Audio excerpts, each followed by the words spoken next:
আজকের টপিকটা এটা হচ্ছে ডেমোক্রেসি।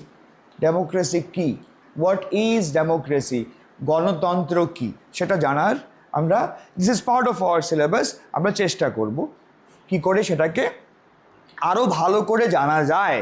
তো before going in to this, তোমরা দেখতে পাচ্ছ যে STGTতে স্কুল অফ সায়েন্সের যে this is our achievement 346 achievers এখন পর্যন্ত আমাদের আছে। বাকিগুলো STPGT তারপর টেট দেখতে পাচ্ছ স্ক্রিনে। So without wasting our time, let us go into today's topic. So democracy, what is democracy? So Greek origin, democracy যে কথাটা আছে, ওয়ার্ডটা আছে, এটা অরিজিন হচ্ছে কি গ্রিক অরিজিন। ডেমোস মানে পিপল অ্যান্ড ক্র্যাটোস মানে rule, that is rule by the people. This is what democracy is all about. So what is the essence of democracy?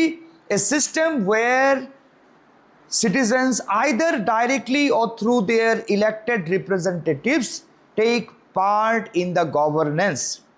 What is the purpose of democracy?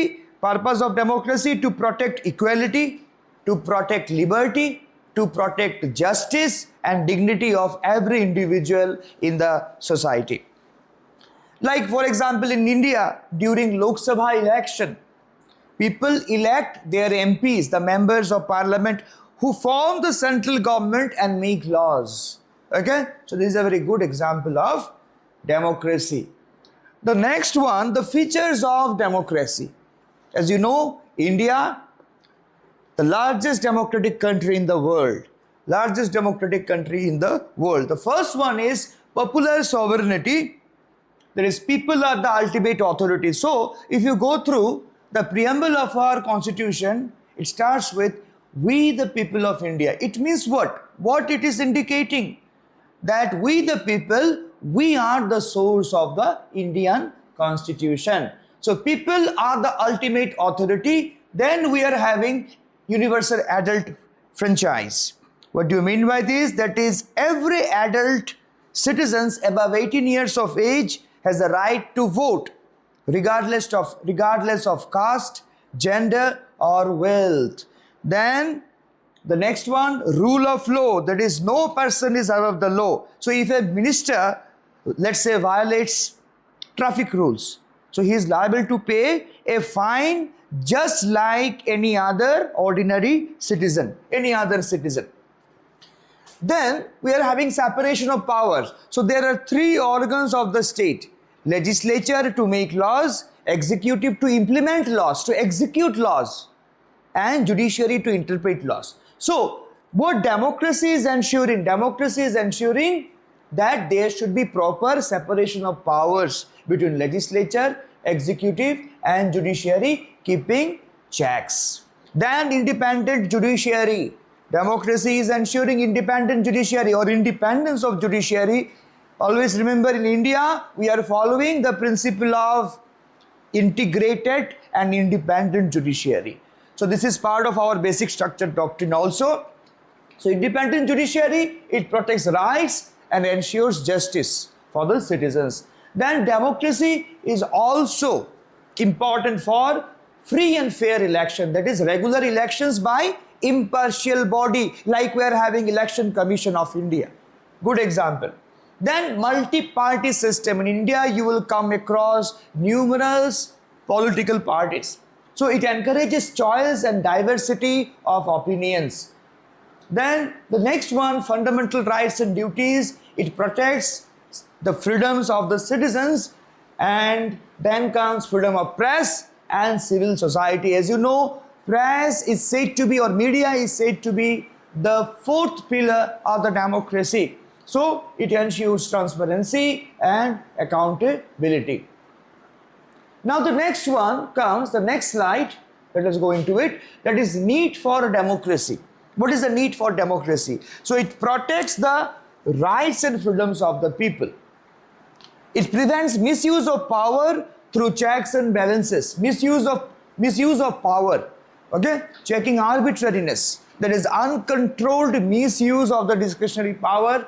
It is preventing from using from misusing the power. Then comes the promotes equality and social justice in the society. For promoting equality and social justice, democracy is needed. Democracy ensures participation of people in governance.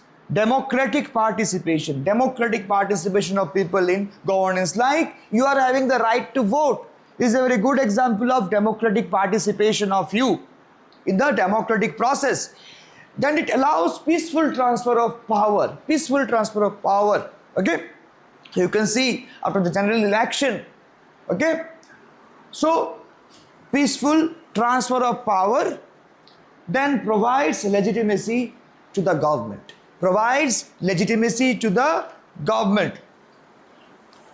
So these are some of the points that you need to remember as far as what is the need of democracy is concerned. So provides legitimacy to government. What do you mean by this? That is, rule is accepted as it is based on people's choice. Okay.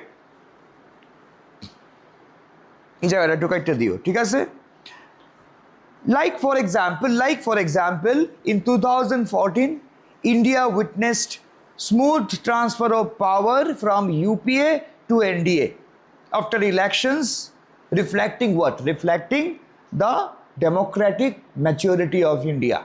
Okay. Now, what are the arguments for democracy? First one, best form of government. So, inclusive and participative.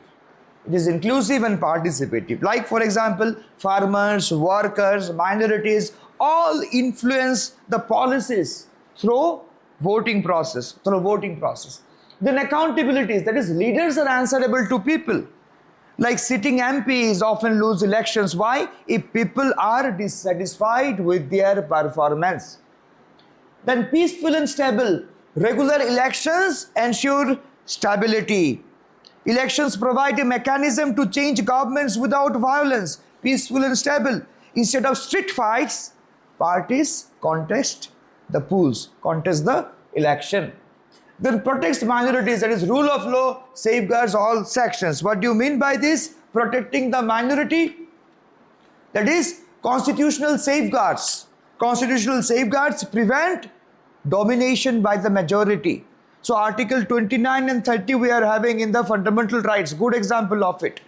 These articles 29 and 30, these are protecting rights of religious and linguistic minorities.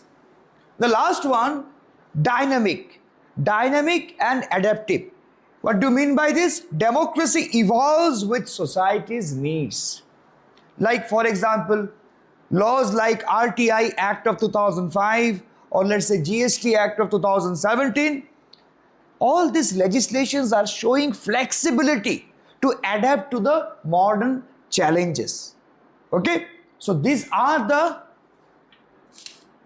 important points from democracy. I hope this lecture, it was productive, it was useful. So for such type of videos, join our Facebook page, like our Facebook page, and don't forget to subscribe us on YouTube. Thank you.